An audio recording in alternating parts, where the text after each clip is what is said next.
7h39, Patrick Cohen. Le fin mot de l'info. Bonjour Raphaël Antoven. Bonjour Patrick, bonjour à tous. Vous revenez ce matin sur une citation fameuse de Karl Marx que Marion Lagardère nous faisait partager hier dans sa revue de presse. Ce n'est pas la conscience qui détermine la vie, c'est la vie qui détermine la conscience. Que veut dire cette phrase? Alors on trouve cette phrase, Patrick, comme une pépite vraiment dans l'idéologie allemande, un texte que Marx et Engels ont écrit vers la fin des années 1840, et j'aimerais que nos auditeurs en sentent un peu la grande richesse.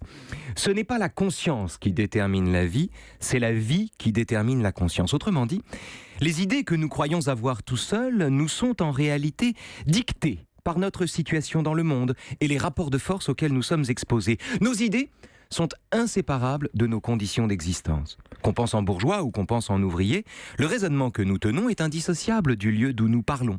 En termes marxistes, la production des idées est l'émanation directe de nos comportements matériels. Et ça, c'est révolutionnaire. Mais ça change tout.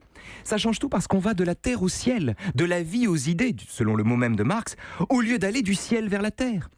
C'est révolutionnaire, comme de découvrir que tout ce qu'on a cru faire librement jusqu'ici est en fait surdéterminé par des forces tellement puissantes qu'on les sent même plus. La vie change quand on s'aperçoit de ça. Comme le jour où on s'aperçoit que la volonté ne choisit rien mais qu'elle est toujours déjà déterminée par des conditions qui la précèdent. Ce qui est révolutionnaire, c'est de découvrir que la vie détermine la conscience, c'est-à-dire que notre libre arbitre n'est qu'une illusion qui recouvre un chaos traversé par des rapports de force. Mais ça veut dire aussi que nous ne sommes jamais libres. D'une certaine manière, oui. Quiconque se prend à tort pour l'origine radicale de ses actes ou de ses décisions est en fait un pantin qui s'ignore, c'est l'enseignement de Marx. Vous croyez agir ou penser, en fait, vous êtes agi et vous êtes pensé. Alors qu'un homme vraiment libre sait paradoxalement qu'il ne l'est pas. Mais la liberté, vous savez Patrick, n'est pas vraiment le problème de Marx. Ce qui compte à ses yeux, c'est la libération. Et pour se libérer d'un système, il faut en comprendre les mécanismes. Pour s'affranchir des préjugés qui nous forcent la main, il faut les décrypter. Pour sortir la tête de l'eau, il faut déjà savoir qu'on est en train de se noyer.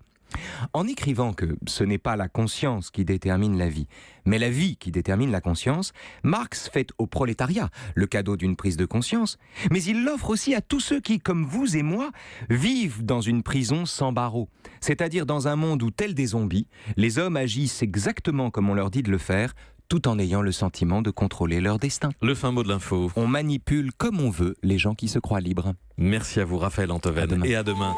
Europe 1.